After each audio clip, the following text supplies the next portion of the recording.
In the quiet town of Lancaster, Pennsylvania, a sinister secret lurked beneath the surface, one that turned innocent victims into the town's most horrifying delicacy. Are you ready to uncover the gruesome truth behind the Butcher of Lancaster? In the late summer of 1987, Lancaster, Pennsylvania, was a town known for its quiet streets, rolling farmlands, and close-knit community. Life moved at a steady pace, and everyone knew their neighbors. But beneath this tranquil surface, an unsettling shadow began to creep in, one that would soon shatter the town's peace forever. It started subtly. Henry Thompson, a well-respected elderly farmer who had tended to his fields for over 40 years, failed to show up at the weekly market. His neighbors assumed he was simply caught up with work.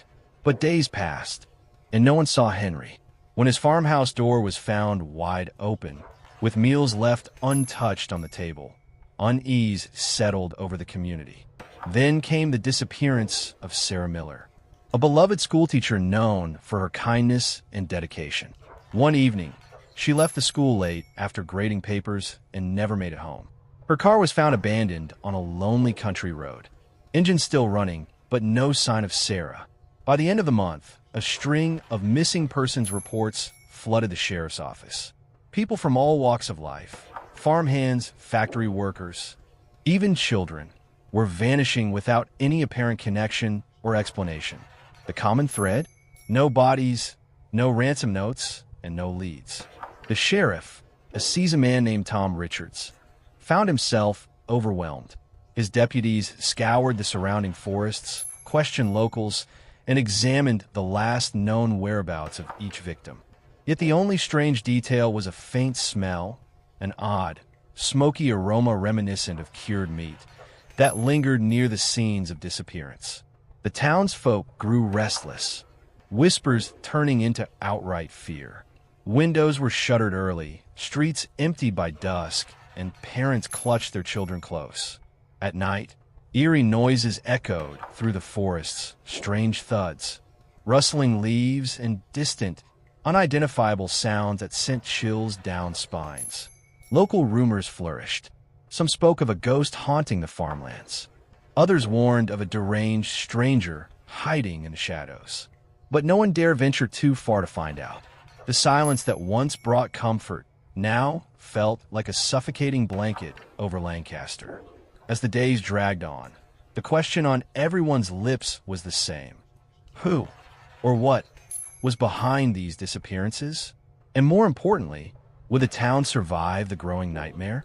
The growing number of disappearances combined with the unsettling rumors about the strange sausages finally forced Sheriff Tom Richards to take decisive action. With public pressure mounting, he formed a special task force to investigate the connection between the missing persons and the local meat market. Detective Laura Hayes, a sharp and determined investigator from Philadelphia, was brought in to lead the team. She was known for her no-nonsense approach and a reputation for solving cold cases. Upon arriving in Lancaster, Laura was immediately struck by the eerie atmosphere gripping the town. The empty streets at dusk, the hushed conversations, and the wary eyes watching her every move. The investigation began with interviews of the families of the missing and close scrutiny of the last known whereabouts of each victim. Patterns slowly emerged. Many of the missing had recently visited local markets or butcher shops, and several were seen near Jacob Miller's establishment. Deputies conducted surveillance around Miller's meat shop, but found nothing overtly suspicious. Jacob's calm demeanor and polite but curt answers did little to raise alarms. Yet an uneasy feeling lingered among the officers. A breakthrough came when a young delivery driver reported finding a discarded package in the woods near the outskirts of town. Inside were remnants of human tissue hidden among meat scraps, an appalling discovery that confirmed the worst fears. The task force secured search warrants and began a thorough search of Jacob Miller's property. Beneath the surface of his modest butcher shop, they uncovered a concealed basement. Inside lay evidence that defied belief. A macabre workshop filled with meat grinders, blood-stained tools, and chilling notes detailing recipes for sausages. As the officers combed through the grisly scene, a sudden noise from a locked room nearby caught their attention. Breaking down the door, they found Jacob Miller, calm, almost eerily composed, sitting among chilling trophies of his crimes. The moment the task force entered the locked room, a chilling silence filled the air. Jacob Miller sat motionless, his eyes cold and unblinking, as if waiting for this inevitable confrontation. Surrounding him were stacks of notebooks, jars filled with strange substances, and photographs of his victims, some smiling innocently, others captured in their final moments of terror. The basement workshop was a nightmarish blend of a butcher's domain and a madman's lair. Meat grinders and sausage casings lay next to tools stained with dry blood. On the walls hung gruesome diagrams illustrating how to process human flesh into sausages, complete with notes on flavoring and preservation.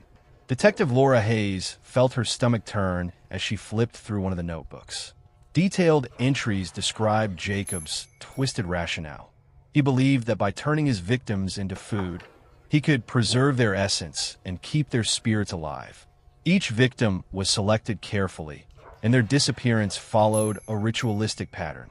Jacob explained in a chilling monotone that he was haunted by his past, a traumatic childhood marked by loss and violence. He believed that crafting these special sausages was his way of coping, of turning pain into something he could control and consume.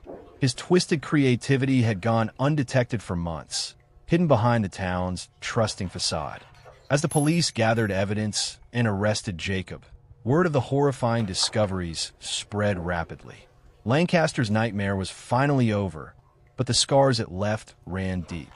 In the sterile interrogation room, Jacob Miller sat silently at first, his hands folded calmly on the metal table.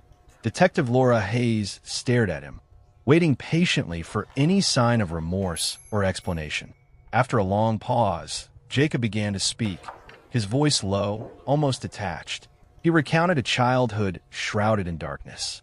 His parents, both victims of violent crime, had left him orphaned at a young age.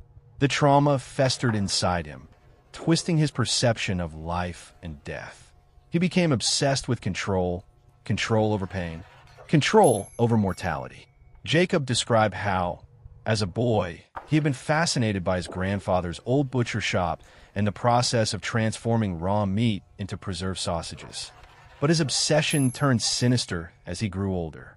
He claimed that by turning his victims into food, he could keep them with him forever, a way to freeze time and the suffering he could never escape. He spoke coldly of his methods, how he stalked his victims, abducted them, and prepared them in secret. Each disappearance was planned meticulously, with Jacob believing he was an artist, crafting his grisly masterpieces. When asked if he felt guilt, he only smiled faintly and said, "This is my truth, my way of coping." Detective Hayes recorded every word, her mind racing with the weight of the horror before her. Jacob's confession was chilling, but it also provided closure to the families who had waited months for answers. The Butcher of Lancaster may be behind bars, but the chilling legacy he left behind refuses to fade. In the quiet nights, when the wind rustles through the trees and the smell of smoked meat lingers in the air, the town remembers the victims and the dark secret once hidden beneath its peaceful streets. Some mysteries, it seems, never truly disappear.